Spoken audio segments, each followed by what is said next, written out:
इस राज्य में कई बार सत्ता के उलटफेर ने पूरे देश को चौंकाया है। चाहते तो झंझारपुर को गोवा बना देते, मगर ऐसा कुछ नहीं हुआ। अस्पताल में दवाई नहीं मिलती है तो कहाँ जाते हैं इलाज के लिए? खानगी में से लाते हैं, हॉस्पिटल में जाते हैं, छुट्टी नहीं होता। वो भाजपा से जुड़े हुए हैं तो हम लोग के यहाँ नहीं आते हैं वोट मांगने के लिए। जहाँ जाते हैं वहाँ जाते हैं, हम लोग के पास नहीं। हम लोग तो अंगूठा छाप, हम तो कुछ बुझबे नहीं करते। विकास किसको कहता है, गरीब किसको कहता है? यहाँ तो सब गरीबे है, अमीर कहाँ कोई है। यहाँ तो धोखाबाजी है, धोखा कर लेते हैं नेता लोग। दो चार ठो ऐसे ऐसे गरीब को रख करके झूठ बोलवा लेते हैं ये लोग। ये कहोगे हाँ इतना मिल रहा है, इतना मिल रहा है, लेकिन नहीं मिलता है उतना। बिहार की राजनीति हमेशा से बेहद दिलचस्प रही है। इस राज्य में कई बार सत्ता के उलटफेर ने पूरे देश को चौंकाया है, लेकिन इस राज्य में एक विधानसभा सीट ऐसी भी है जहां सालों साल से एक ही परिवार का राज चलता आ रहा है। मैं बात कर रही हूं झंझारपुर विधानसभा सीट की, जहां पर कई सालों से मिश्रा परिवार का ही दबदबा है। इस इलाके से फिलहाल विधायक है नीतीश मिश्रा। उनसे पहले उनके पिता यानी कि पूर्व मुख्यमंत्री जगन्नाथ मिश्रा ने इस सीट पर कई सालों तक राज किया और उसके बाद अब उनके बेटे उन्हीं के नक्शे कदम पर चलकर 2005 से लगातार इस सीट पर जीत दर्ज करते नजर आ रहे हैं। यहाँ के कुछ लोग इस समय हमारे साथ जुड़े हुए हैं, सीधे हम उन्हीं से बातचीत करते हैं और ये जानेंगे और समझेंगे कि लगातार एक ही परिवार इस सीट पर बना आ रहा है, चला आ रहा है, तो किस तरीके की स्थिति यहाँ पर है और क्या वाकई में एक ही परिवार के यहाँ पर होने से इस पूरे इलाके का कोई विकास हुआ है और किस तरीके से उन्हें विधायक के द्वारा क्या कुछ सुविधाएं दी गई हैं। मेरे साथी गौरव भी हैं, वो भी हमारे साथ बातचीत करेंगे लोगों से और अब हम समीकरण समझेंगे यहाँ पर कि किस तरीके की स्थिति इस सीट पर बनी हुई है। प्रणाम चाचा। आप बताइए, लगातार यहाँ पर एक ही परिवार सालों साल से चला आ रहा है, क्या बदला फिर झंझारपुर में? झंझारपुर तो वैसे का वैसा ही है मैडम। जितना विकास होना चाहिए, जगन्नाथ मिश्रा साहब मुख्यमंत्री बने, चाहते तो झंझारपुर को गोवा बना देते, मगर ऐसा कुछ नहीं हुआ। आज भी NH वाला पुल को छोड़ दीजिए तो झंझारपुर आने के लिए कोई रास्ता नहीं है। झंझारपुर आने के लिए कोई रास्ता नहीं है, तो NH वाला पुल बना दिया, इसीलिए आप लोग भी यहाँ आ गए, नहीं तो नदी में हेल के आना पड़ता। काम हो रहा है मगर समय तो बीतता जा रहा है, विकास कहाँ हो रहा है। हमारे यहाँ के विधायक उद्योग मंत्री हैं, हम लोग को बहुत उम्मीद था कि चीनी मिल चालू होगा और गरीब, हाँ, गरीब जो है सो उसमें काम करेगा, यहाँ के लोग बाहर नहीं जाएंगे, यहीं पे रोजगार मिल जाएगा, मगर ऐसा कुछ नहीं हुआ। वो जैसे का तैसे रह गया। उसके बाद मालूम हुआ सीमेंट फैक्ट्री खुलेगा, सीमेंट फैक्ट्री भी नहीं खुला। तो विकास के नाम पे यहाँ पे झंझारपुर में बहुत कुछ नहीं हुआ है। हाँ, विधायक हैं, थोड़ा बहुत तो कर ही रहे हैं, लोग से मिलते हैं, ये बात बहुत अच्छी है कि हाँ लोग के बीच में रहते हैं, ये बहुत अच्छी बात है। मगर विकास के नाम पे कुछ नहीं है। झंझारपुर जैसे पहले था वैसे अभी भी है। विकास हो नहीं रहा है तो फिर ऐसा क्यों है कि सालों साल से एक ही परिवार को मौका दिए जा रही है यहाँ की जनता? हमको तो बोलने ही नहीं होता है, तो हम बीमार हैं। आप बीमार हैं? क्या हुआ है? हाँ? क्या हो गया है? बीमारी है हमको। अच्छा, हॉस्पिटल है यहाँ आसपास? हॉस्पिटल में नहीं दवा मिलता है। अस्पताल में दवाई नहीं मिलती है तो कहाँ जाते हैं इलाज के लिए? खानगी में से लाते हैं, हॉस्पिटल में जाते हैं, छुट्टी नहीं होता है। एक भी अस्पताल नहीं है यहाँ? हाँ? एक भी अस्पताल नहीं है आसपास यहाँ? नहीं, वही कोटे में सरकारी अनुमंडल है लेकिन पूरा एक अस्पताल नहीं है यहाँ पे। धीरे धीरे उसमें भी हुआ है, बहुत बदलाव हुआ है, पहले से अच्छा हुआ है अनुमंडल जी। और मेडिकल कॉलेज भी बन रहा है। हाँ, नहीं हम लोग के बीच में नहीं आते हैं, क्योंकि वो भाजपा के नेता हैं, वो लोग उधर ही रहते हैं, मुसलमान से बहुत दूर रहते हैं वो लोग। सरकारी हो। आप ये कह रहे हैं कि इस इलाके में हिंदू मुसलमान दिखता है? मतलब ऐसा कुछ है नहीं, सब सौहार्द है, सब मिल के रहते हैं, मगर चूंकि वोट का मामला होता है तो उसमें जो है सो भाजपा के नेता मुसलमान के पास नहीं आते हैं वोट मांगने। तो फिर आप जाते हैं जब वोट देने तो किन बातों का ध्यान रखते हैं कि भाजपा नेता मुसलमान होने के नाते मेरे घर नहीं आए या मैं खासकर देखिए मेरा जो मानना है कि कैंडिडेट अच्छे हैं। नीतीश मिश्रा बहुत पढ़े लिखे आदमी हैं, बहुत अच्छे कैंडिडेट हैं। मैं पहले भी कहा कि लोग के बीच में रहने वाले आदमी हैं। वो जब भी आते हैं सबसे मिलते हैं, मगर चूंकि वो भाजपा से जुड़े हुए हैं तो हम लोग के यहाँ नहीं आते हैं वोट मांगने के लिए। जहाँ जाते हैं वहाँ जाते हैं, हम लोग के पास नहीं आते हैं। एक धर्म विशेष को छोड़ दे रहे हैं और लोगों से मिल रहे हैं, उसके बाद भी आप कह रहे हैं कि बहुत अच्छे कैंडिडेट हैं। आप बताइए, आपसे बात करेंगे। जब विकास के नाम पर इतना कुछ हुआ ही नहीं है तो एक ही परिवार क्यों सालों साल यहाँ चला आ रहा है? इसलिए क्योंकि वो लोगों के बीच में आते हैं, लोगों से बात करते हैं, बैठते हैं। हम लोग तो अंगूठा छाप, हम तो कुछ बुझबे नहीं करते। विकास किसको कहता है, गरीब किसको कहता है। यहाँ तो सब गरीबे है, अमीर कहाँ कोई है। हाँ, यहाँ तो सब गरीबी हाल में, जैसे 20 साल था, 20 साल से अभी तक वैसा ही है सब। इसको बदलाव तो हम देख नहीं रहे हैं। अभी भी जो है सो मजदूरी हम लोग 300 रुपया कमाने वाले आदमी 300 रुपया में लगे हुए हैं, 400 रुपया तो कमाते नहीं हैं। तो बस यही है, और क्या देख रहे हैं। कभी तो कोनो बदलाव देखते नहीं हैं हम लोग। जैसी महंगाई बढ़ रही है उस हिसाब से आमदनी बढ़ी? कोनो आमदनी नहीं बढ़ी है, वैसा ही का वैसा ही है। समझे कि नहीं, कोनो जो सो न रोजगार है न व्यवस्था है। गरीब आदमियों के लिए नहीं कोनो जो सो काम धंधा है सरकार के पास। सोझे कहता है कि हम विकास करते हैं, विकास तो कहीं कुछ नहीं देख रहे झंझारपुर के अंदर कहीं। यहाँ पर आमदनी का क्या मुख्य स्रोत क्या है? खेती? कुछ तो नहीं, यहाँ भी खेती भी नहीं है। हमारे लोग को जो कहेंगे खेती है, कुछ नहीं है। खेती पथार कुछ नहीं है झंझारपुर में। कहीं भी नज़र उठा के आप देखिए, कहीं खेत नहीं मिलेगा आपको। तो फिर यहाँ पर रोजगार का क्या साधन है? पलायन किस किस हिसाब से होता है फिर? कि कैसे है, जाता है बाजार में, हाट बाजार में गया, लोग को जो मजदूरी अंगने बहारने में, झाड़ुए मारने में, रोडे साफ करने में, दुकान के सामने साफ किया, लोग को मजदूरी दिया, उससे गुजर किया लोग। यही काम है यहाँ झंझारपुर में, और तो कोई काम है नहीं। इस बार का जो बड़ा मुद्दा है वो रोजगार का है। बहुत बड़ा मुद्दा रोजगारे का है। तो क्या मैं क्या समझूं कि इस मुद्दे के चलते इतने सालों से जो इतिहास चला आ रहा है एक ही परिवार का, वो बदल सकता है? वो कैसे बदलेगा इस बार? इस एक बार जो है सो इस बदलने का कोई जो सो चारा है भी, लेकिन लोग तो सुनते हैं कि कहता है कि यहाँ बदलाव में, इलेक्शन में, गिनती में वोटें चोरी होता है तो बदलेगा क्या? जो है वही रहेगा। आप जब वही है तो वही रहेगा, बदलाव तो होगा नहीं। समझे कि नहीं, तो जनता सब जान रहा है कि अगर वोट कहीं भी देगा तो बदलाव होगा नहीं। अच्छा, आपको लगता है कि वोट चोरी होती है? मतलब जनता चाहे भी कि हमारा नेता बदल जाए तो बदल नहीं सकते? नहीं बदल सकता है। समझे कि नहीं, जनता कहे तो जनता तो वोट देता है, लेकिन वो वोट और कहीं चला जाता है तो जनता तो बेबस में पड़ा हुआ है कि क्या करेगा। समझे कि नहीं, उसको तो कोई चारा है नहीं। समझे कि नहीं। हम जब लोगों से बात करते हैं तो लोगों का ये कहना है कि मन में कुछ भी चल रहा हो, लेकिन जब वोट डालने जाते हैं तो एक चेहरे के नाम पर ही वोट डाल आते हैं। नहीं, सब गलत बात है। चेहरा के नाम पर कहीं वोट डाला जाए, जिसका जो उम्मीदवार है उसको वोट डालता है, वो हार जाता है तो लोग जो वही महसूस कर जाता है कि जो आदमी विकास करने वाले को वोट दिया गया वो जीत के आया नहीं, दूसरे जीत के आया, तो विकास हुआ कहाँ? जनता तो वहीं पर का वहीं पर रह गया, विकास तो वहीं पर रह गया। इस बार बदलाव की उम्मीद है कि आप लोगों को लग रहा है कि कोई और नेता आकर जो विकास के दावे और वादे कर रहे हैं वो पूरा करेगा? उम्मीद तो लगता है कि इस बार बदलाव होगा, अब जैसे हो लेकिन होगा बदलाव। किसे देख रहे हैं आप अगले विकल्प के रूप में?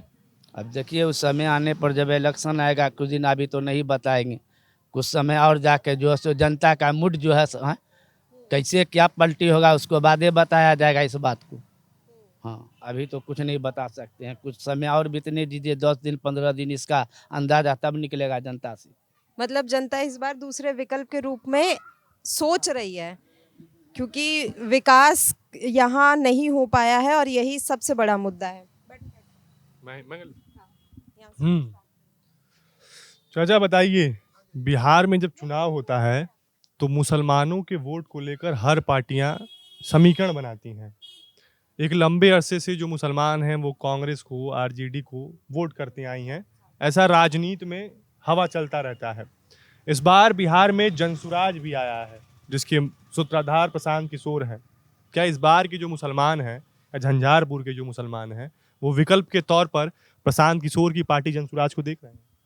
यहाँ तो जोर शोर उसी का है, मगर मुसलमान किसी को वोट देता है तो कहता है मुसलमान हमको वोट नहीं दिया। अगर जो पार्टी जीत गया सो वो कहता है हमको मुसलमान वोटे नहीं दिया, इसीलिए मुसलमान फेंका हुआ है।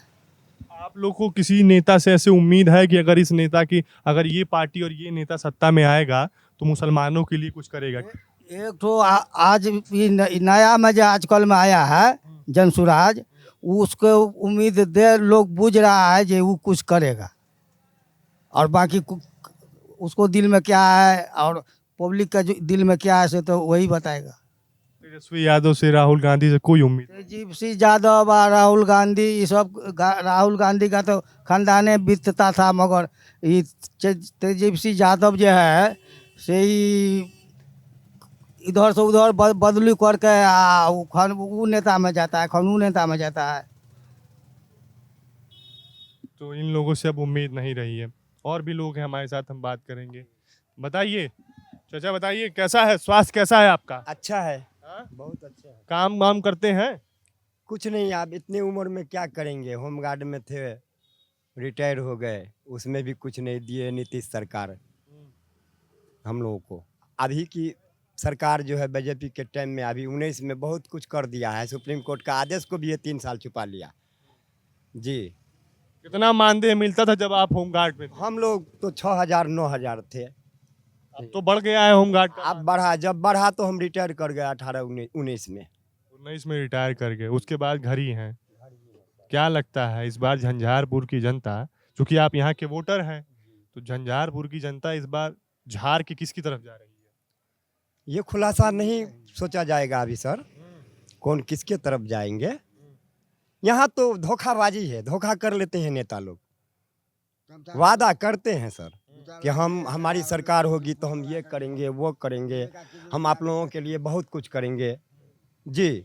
उनका खिलाफ बोल के अपनी बड़ाई करके तो ये लोग काम ले लेते हैं। वो ना कहा गया है कि वो वादे पे वादा किए जा रहे हैं, सरकार लोग हम लोगों से वादे पे वादा किए जा रहे हैं कि मेरी सरकार होगी तो ये कर देंगे वो कर देंगे। हम लोग बस उस सरकार के भरोसे जिए जा रहे हैं सर, उनके वादे के भरोसे। यही होता है। यही बात एक बार हम बोले थे, जो बात अभी बोला हूँ, देवेंद्र यादव जब बने थे। आप लोग इतने नासमझ हैं कि नेता आपसे वादा करते हैं और आप लोग मान जाते हैं? क्या आप कभी जांचते परखते नहीं हैं? जैसे आपने नीतीश कुमार को, जो नीतीश मिश्रा यहाँ के विधायक तो हैं। सर आप आए हैं तो आपको भी नहीं अभी वैसे हम समझे कि साहब हैं, कौन है, कैसे हैं, किस ख्याल से आए हैं। अभी तो आपको देखे कि आप मीडिया वाले बाहर से आए हैं, दिल्ली से।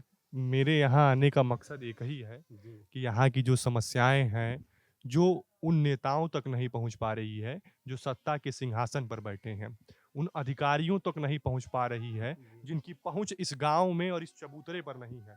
हम माध्यम बनने आए हैं कि आपकी बात उन अधिकारियों तक, उन नेताओं तक, उन मंत्रियों तक, उन मुख्यमंत्रियों तक और प्रधानमंत्री तक हम आपकी बात पहुंचाने के लिए आए हैं। तो हम इस मकसद के साथ आए हैं। हमारा यहाँ स्वार्थ बस यही है कि जो जनता है, जनता की समस्या को हम सत्ता के सत्ताधीशों तक पहुंचा पाए। हमारा स्वार्थ बस यही है। अब ये बताइए आप कि लगातार नीतीश मिश्रा जी जो हैं, उनको अगर 2000 जो उसमें पिछला चुनाव वो हारे थे, उसको एक बार छोड़ दिया जाए, वो लगातार विधायक बनते हुए आ रहे हैं। खूब इसके जो राज्य सरकार में बड़े मंत्री भी हैं, नीतीश कुमार के साथ बैठते हैं। अभी चाचा ने बताया कि अगर वो चाहते, उनके पिताजी चाहते, वो चाहते तो इस क्षेत्र को गोवा बना देते। नीतीश और नायडू ये दोनों मिल करके तो मुसलमान के ही वोट से ये लोग अब काबिलियत कर लेते हैं। लेकिन क्यों इस तरह से करते हैं ये लोग? कभी इस पार्टी में से भाग के उसमें चले जाते हैं, उसमें से भाग के उसमें जाते हैं। ये लोग रद्दोबदल करते रहते हैं। हम लोगों के साथ यही खिलवाड़ होता रहता है जनता के साथ। किस पे भरोसा है आप लोग को? कौन ऐसा नेता दिखता है जिस पे आपको लगता है कि इस पे भरोसा किया जा सकता है? हमारा जितना उम्र हुआ आज तक में किसी पे भरोसा नहीं, कोई भी ऐसा नहीं आया जो हम गरीबों का हालत सुधार दे। देखिए जमीन जी हमारा, क्या कह रहे हैं बताइए? जमीन हमारा है। गांव में 2-4 तो चमचा मिल करके हमको जबरदस्ती छीनता है। थाना प्रभारी कोई सुनवाई नहीं करता। अरे 57 में अभी दबंगगिरी ज्यादा। देखिए नेता के अभी फलना नेता के लिए, किन्ना नेता के लिए, अरे किसको दे किसको नहीं। मंत्री का फोन रखते हैं लोग जेब में, और गरीबों को सताने के लिए। कौन है वो लोग जो मंत्री का फोन? दबंग है, जो कुछ नेता से जुड़े हुए लोग सब रहते हैं। नाम नाम बताइए, कौन लोग हैं वो लोग? कौन है जो दबंग से जुड़े हुए हैं, आप लोग को परेशान कर रहे हैं? जो भी कोई नेता आते हैं सर लोकल वाले, उसमें ये लोग मिले रहते हैं और उनसे मिली भगत कर करके यही दबंगगिरी होता रहता है। गरीब तक आज तक कोई सुविधा कोई देने वाला नहीं आया। राशनों जो डीलर वाला मिलता है सर, उसमें भी 1-2 किलो खा ही जाते हैं वो लोग काट करके, वो भी सही ढंग से नहीं मिलता। उसमें भी कहता है केवाईसी हो गया, ये हो गया, वो हो गया, बहुत न तेरा। जो हम लोगों को वृद्धा पेंशन है, बैंक में भी केवाईसी हो गया, फलना हो गया, फिर से ऐसी कीजिए, वो सही कीजिए, केवाईसी कीजिए, फिर आप तो ऐसा ही होते हुए टाइम पास हो रहा है सर जी। क्या दादी, आपको वृद्धा पेंशन मिल रहा है, आवास मिला है? नहीं, हमरा आवास नहीं मिला। आइए इधर आइए, बताइए, आवास मिला है? नहीं। हाँ? आपने आवेदन किया था आवास के लिए? पर्चा भरा था आपने आवास? भरने रहिए, कहल के अहाँ का नहीं है से कहल के। कोई परिवार का नहीं है क्या? हाँ, लड़का का है, हमरे नहीं है। आपको नहीं मिला कुछ? नहीं। वृद्धा पेंशन मिलता है? हाँ, वृद्धा पेंशन मिलेगा। कितना मिलता है? 400 का मिले छला है, एक बेर 1100 मिलल। पहले 400 मिलता था, अभी 1100। हाँ हाँ। घर में कौन कौन है? घर में कौन है? बेटा है, पुतोह है, पोता है, पोती है। कमाने वाला कौन है घर में? कमाने वाला कोई नहीं अखन है। एगो बेटा है से बीमारिया है, एक दिन मोरा है, वो दिन 7 लाख रुपया लगा। तो घर का खर्चा कैसे चल रहा है? से ओहिना ऋण कर्जा होइत होइत वएह छै। दुकान पर छै, कहुना हटगरी दम फुलैत रहै छै, हटगरी दम फुलैत रहै छै। वो बड़ पाइ लगलै तब ओहो वएह हुक हुक वएह बैठल छै, देखबै वएह ओहिठिन छै। खाना दोनों टाइम बनता है घर पे? आँय? खाना बनता है दोनों टाइम? खाना बने या नहीं बने, बनते नहीं खाना तो खेते की? हैं? बनते नहीं, एक टाइम बने छै, एक टाइम नहीं बने छै। एक टाइम बनता है, एक टाइम नहीं? हाँ, रहते घर में तब ना बनते। घर में अनाज भी नहीं है? अनाज कतऽ से दै छै? हमरा असगर में दै छै 4-5 किलो छै तो 4 किलो दै छै, ताहिमे होइ छै 3.5 किलो। 5 किलो अनाज मिलता है तो 4 किलो पहले देता था, अब 3.5 किलो अनाज दे रहा है। हाँ हाँ, 3.5 किलो होइ छै जोखै छै तऽ। आब जोखब की, एक दिन जोखना भऽ गेलै।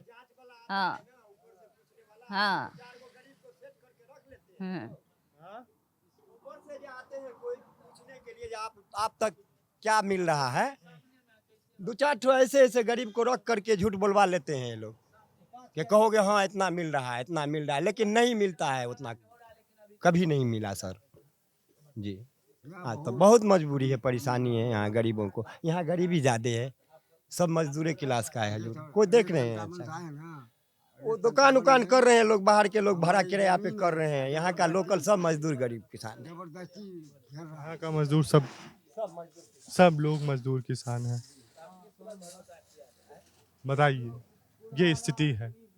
यहाँ के जो विधायक हैं वो राज्य सरकार के बड़े मंत्री हैं, वो 2 मंत्री हैं। आप इस महिला की साड़ी को देखिए, इनके वहाँ घर खाने के लिए 2 टाइम का खाना नहीं है। सरकारें लगातार इस बात का प्रचार प्रसार करती रही हैं कि हमने गरीबों को राशन दिया, ये दिया, वो दिया। इनकी स्थिति देखिए, इन्होंने बताया किस तरीके से इनके वहाँ 1 टाइम खाना खाते हैं, दूसरे टाइम के जुगाड़ के लिए निकलते हैं। कभी जुगाड़ हो पाता है, कभी नहीं हो पाता है। हर बार धर्म को लेके राजनीति करना, जाति को लेके राजनीति करना, कहाँ तक इस बात में भलाई है? ये जितने लोग हैं ये हमारे देश के लोग हैं, ये हमारे अपने लोग हैं। अगर हम अपनों के साथ ऐसा सौतेला व्यवहार करेंगे तो कैसे चलेगा? हम बाहर जाते हैं तो बड़ी बड़ी बातें करते हैं कि विविधता में एकता है। अगर ये विविधता में एकता है तो इन महिला को देखिए, बुजुर्ग को देखिए, उन बुजुर्ग को देखिए, स्थिति देख के आपको पता चलेगी कि एकता का जो धागा पिरोए रखने का संकल्प हमारे पूर्वजों ने लिया था, अब वो धीरे धीरे वो धागा कमजोर होता जा रहा है और टूटता जा रहा है। विट्टी चोखा का चुनावी यात्रा जारी है। मेरा नाम गौरव मिश्रा है और कैमरे के पीछे मेरे साथी रवि रावत है।